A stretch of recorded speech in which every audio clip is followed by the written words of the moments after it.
Hey everyone, Zach here, and I need to bring everyone up to date on the G8 that I told everyone would be up and running in a couple of weeks, and why it's not.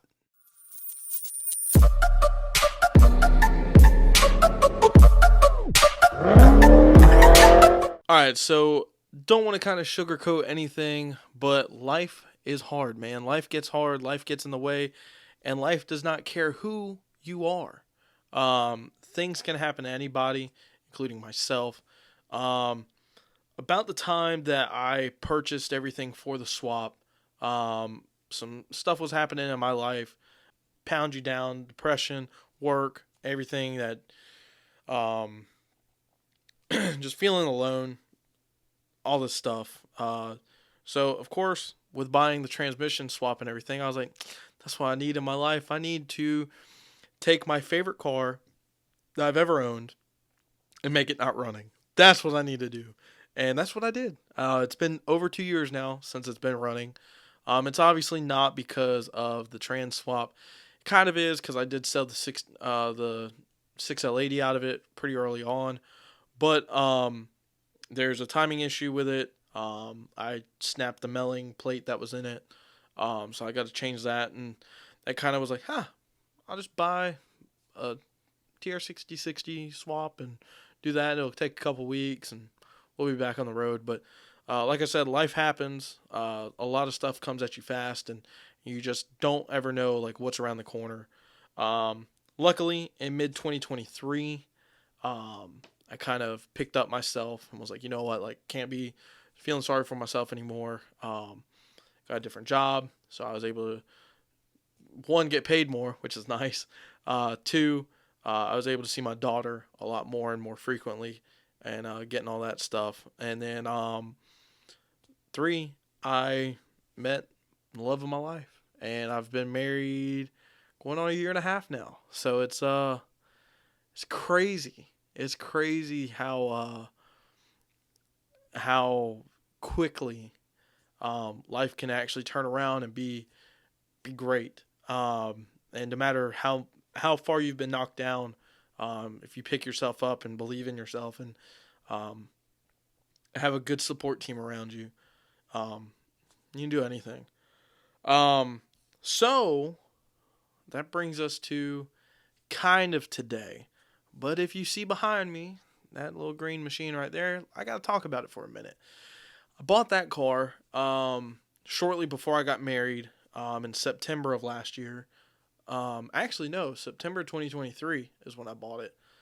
Um, and I bought it because I was sick and tired of thinking about the G8. I was tired of being like, I know that car's there, I know it exists, and I need to finish it, but I don't care to.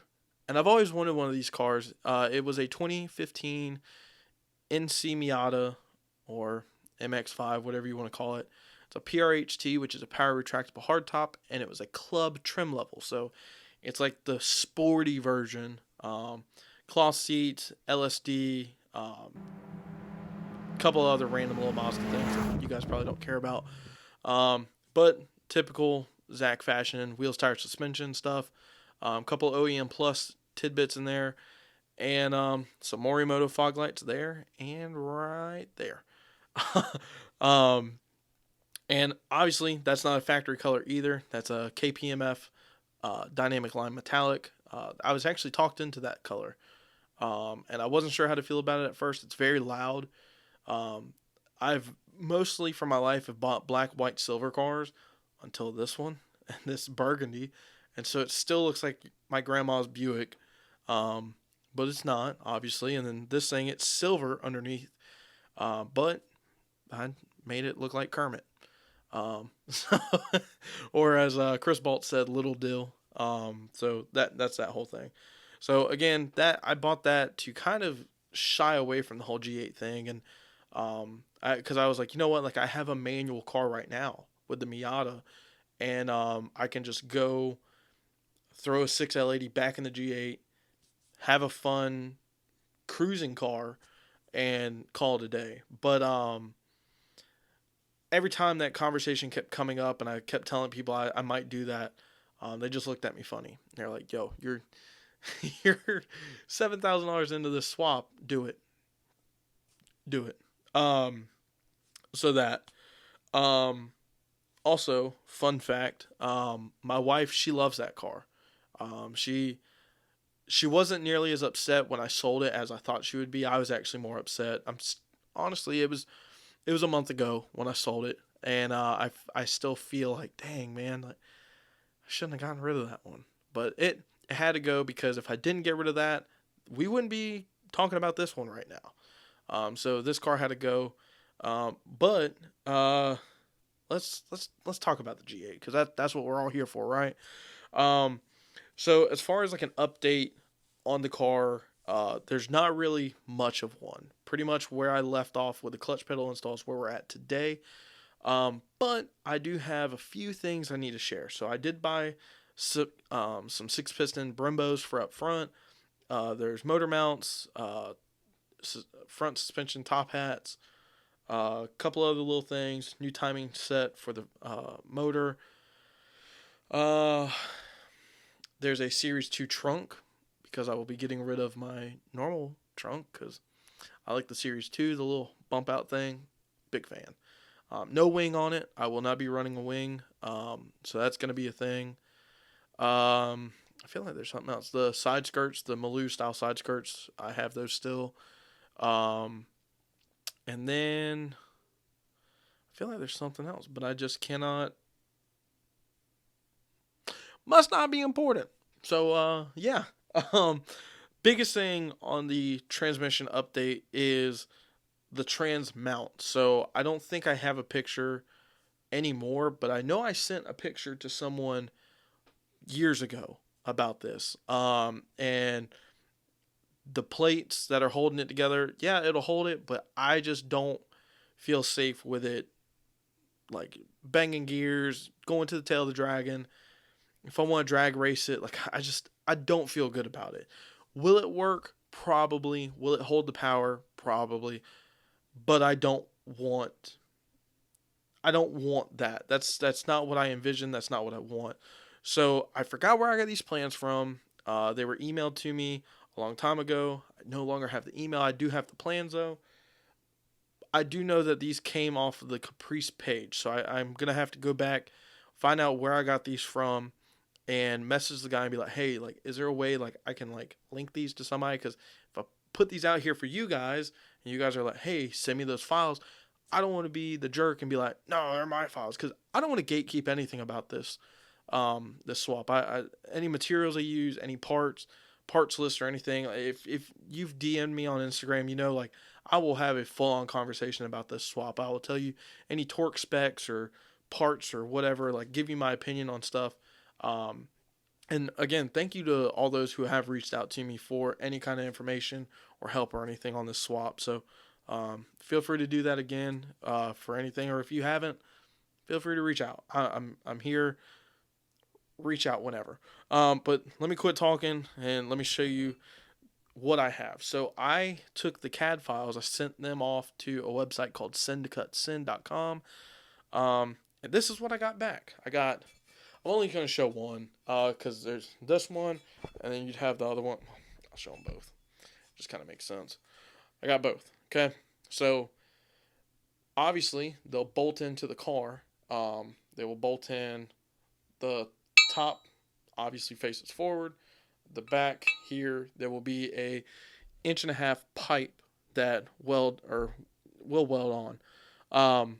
So what I'm going to do with the pipe is cut a slit in the pipe. That way, this piece, I don't know if you'll see it, it'll basically slide into the groove. So what I plan on doing with this, I'll put one down. I'm going to bolt this into the car, bolt the other one into the other side, and I'm going to take my pipe, groove it out, continue to groove it out until it fits snug, tack it in place, and then this other piece that I got right here, which is where the 60/60 mount goes into, and if you see the holes that are pre-laser cut in, it fits. So that right there, put that down before it falls. I have to make sure that that is welded in the right spot as well, um, for the transmission, obviously, because you don't want that in the wrong spot. So that'd be a problem. So that's got to be done. What's next on the car is definitely wiring. Like I said, I have a bunch of schematics that I got. Obviously, I have my G8 uh, automatic harness and a Camaro manual harness. I can marry those together, but I don't know if I will. Um, I've seen positive, negatives about it. Looking at the schematics, you just got to depin some stuff and then repin it somewhere else. I bought a depinning kit, so we'll see how that works. So obviously, uh, wiring, tuning's got to be done. Fabbing this up, cutting down the front drive shaft of the G8 shaft to fit the new transmission and all that junk, and then timing, miscellaneous stuff, some brakes, some tires. We'll have a running and driving cars, guys. Um, the more I look at it, and this is one thing like I've told a bunch of people, like if you do the clutch pedal install first, it's smooth sailing from there. It's smooth sailing. The clutch pedal install was definitely like my biggest like, oh man, I really don't want to do that. But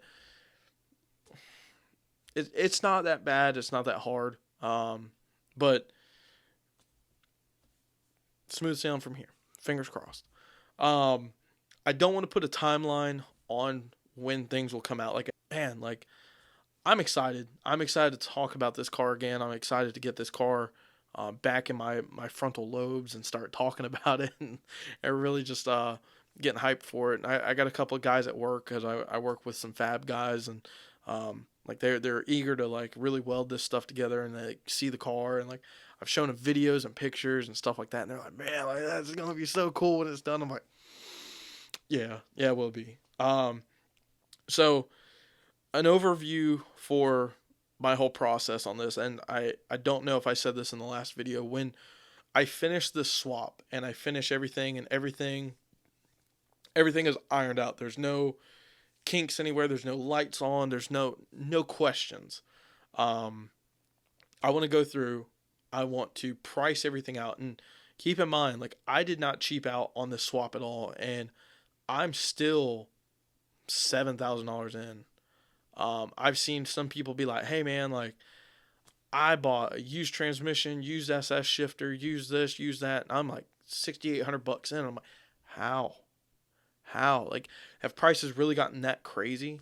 I don't know, but I do know, like I said, any specs I have, any parts list I have, or anything that I have right now, because I have a lot of information. Feel free to DM me on Instagram. Feel free to ask questions in the comments. Hit me up wherever. I'm more than willing to talk about this swap and not gatekeep any information. I don't know why so many people do gatekeep and or not gatekeep, but just keep information from people. Like I just don't understand. I guess gatekeeping is the word for that, but to me it's just not right. For me to go through and do some of this work, like I'm having to figure it out myself and use my brain and do stuff like that and do the hard labor and see what works, what doesn't work, buy expensive parts and it doesn't fit or doesn't work, and now I'm having to scramble around, do other things. I get that, but at the same time, like if I can help out others in my community, in my car community, specifically in the Holden group, I will. I mean that's how I see it. And I get it. Not everybody's like that. There's a lot of people that are willing to help and whatnot, and including the guy who gave me this. I mean, he like without him, I would never have done this. I would have thought of something else. I had a different bracket in mind that probably would have worked, but this looks better. But again, thanks everyone for tuning in, watching this. And like I said, if you got any comments, questions, concerns, direct them to my Instagram. I will be there. I will be more than welcome to answer anything you got. Until next time, not 2 weeks. Until next time, if there's an upload in 2 weeks, I'll figure something out. I'll do a for my 14 viewers. I'll do a giveaway or something. I don't know. I really don't know. I shouldn't say that, but if there's an update in 2 weeks, close to 2 weeks, under a month, we'll figure out something cool. But until then, y'all have a good one. And again, hit me up on Instagram for anything. And don't forget to like, comment, subscribe. See you later.